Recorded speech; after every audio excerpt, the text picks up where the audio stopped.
Assalamualaikum warahmatullahi wabarakatuh. Kami dari kelompok 7 akan membawakan sebuah materi, yaitu manajemen sarana dan prasarana pendidikan dalam mata kuliah dasar-dasar manajemen. Sebelum kita masuk ke dalam penjelasan materi, kita pasti sering mendengar sebuah kata-kata atau sebuah pepatah yang mengatakan bahwa tak kenal maka tak sayang.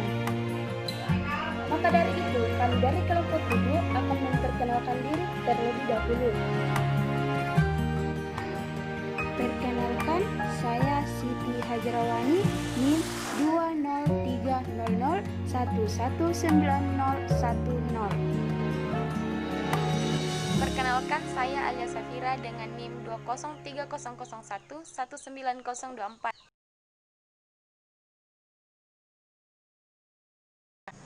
Saya dari kelompok 7 sebagai pemateri pertama dengan judul makalah kami yaitu Manajemen Sarana dan Prasarana Pendidikan.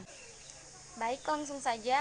Materi pertama adalah pengertian manajemen sarana dan prasarana pendidikan. Kata manajemen sendiri berasal dari bahasa Latin, yaitu dari asal kata manus yang berarti tangan dan agere artinya melakukan. Kata-kata itu digabung menjadi manajer yang artinya menangani.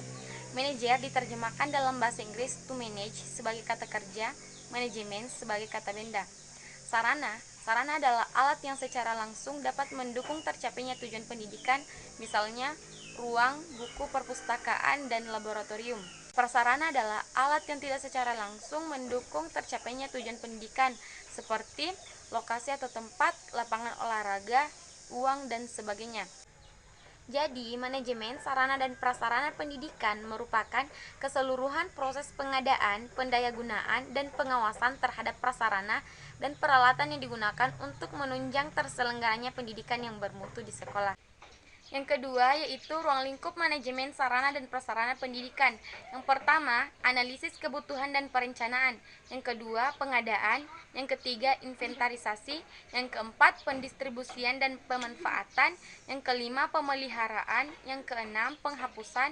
Dan yang ketujuh, pengawasan dan pertanggungjawaban atau pelaporan. Kemudian yang ketiga yaitu pengadaan manajemen sarana dan prasarana pendidikan. Pengadaan adalah kegiatan penyediaan semua jenis sarana dan prasarana untuk menunjang kegiatan pendidikan yang berlangsung di sekolah dalam rangka mencapai tujuan yang telah ditetapkan. Perencanaan pengadaan sarana dan prasarana. Yang pertama, menampung semua usulan pengadaan perlengkapan sekolah yang diajukan oleh setiap unit kerja dan atau menginventarisasi kekurangan perlengkapan sekolah. Yang kedua, menyusun rencana kebutuhan perlengkapan sekolah dengan periode tertentu. Yang ketiga, memadukan rencana kebutuhan yang telah disusun dengan perlengkapan yang tersedia sebelumnya. Yang keempat, memadukan rencana kebutuhan dengan dana atau anggaran sekolah yang tersedia. Yang kelima, memadukan rencana atau daftar kebutuhan perlengkapan yang urgen dengan dana atau anggaran yang tersedia. Dan yang keenam, penetapan rencana pengadaan akhir. Selanjutnya, cara pengadaan sarana dan prasarana pendidikan. Yang pertama, pembelian. Yang kedua, pembuatan sendiri. Yang ketiga, penerimaan bantuan. Yang keempat, penyewaan. Yang kelima, pinjaman. Yang keenam, pendaur ulangan. Yang ketujuh, penukaran. Dan yang terakhir, perbaikan atau rekondisi. Jenis-jenis pengadaan. Yang pertama, pengadaan buku-buku pelajaran. Yang kedua, pengadaan alat kantor. Yang ketiga, pengadaan perabot. Yang keempat, pengadaan bangunan, dan yang terakhir pengadaan tanah.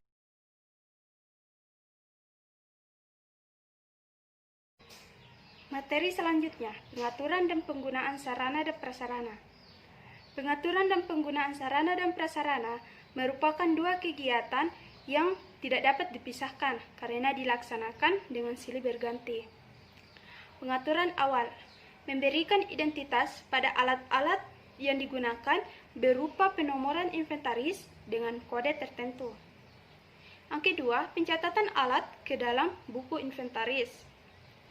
Yang ketiga, penempatan alat ke dalam sebuah ruangan atau tempat khusus untuk menyimpan berbagai alat atau sarana yang diberi kode tertentu. Setelah pengaturan awal, penggunaan sarana dan prasarana dipengaruhi oleh beberapa faktor, yaitu yang pertama, banyaknya alat. Yang kedua, banyaknya kelas. Yang ketiga, banyaknya siswa dalam satu kelas. Yang terakhir, banyaknya ruang atau lokal yang ada di sekolah. Materi selanjutnya, tata cara penyingkiran atau pemusnahan barang. Yang pertama, penghapusan sarana dan prasarana yang rusak berat, tua, dan berlebih. Prosesnya adalah sebagai berikut. Pertama-tama, pengurus barang menyusun daftar barang yang akan dihapus, yang berisi nomor urut, nomor kode barang, nama barang, merek atau tipe, tahun pembuatan, harga satuan, dan kondisi barang. Kemudian, kepala sekolah mengusulkan penghapusan kepada Kepala Dinas Pendidikan Kabupaten atau Kota setempat yang dilampiri daftar barang. Selanjutnya, Kepala Dinas Pendidikan Kabupaten atau Kota meneruskan usul tersebut kepada Dinas Pendidikan bagian perlengkapan.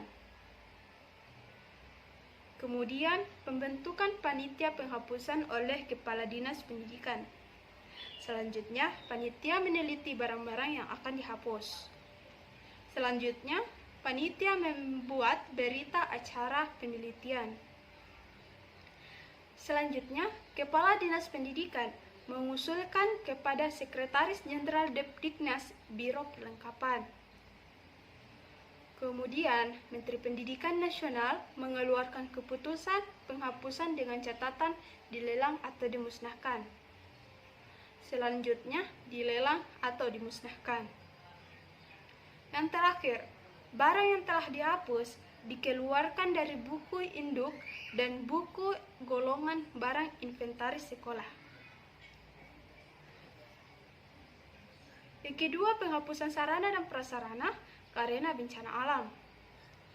Tata caranya disamakan saja dengan penghapusan sarana dan prasarana yang rusak atau tua. Hanya yang perlu ditambahkan adalah SK dari Pemda, yaitu serendah-rendahnya bupati yang menyatakan bahwa daerah tersebut telah terjadi bencana alam.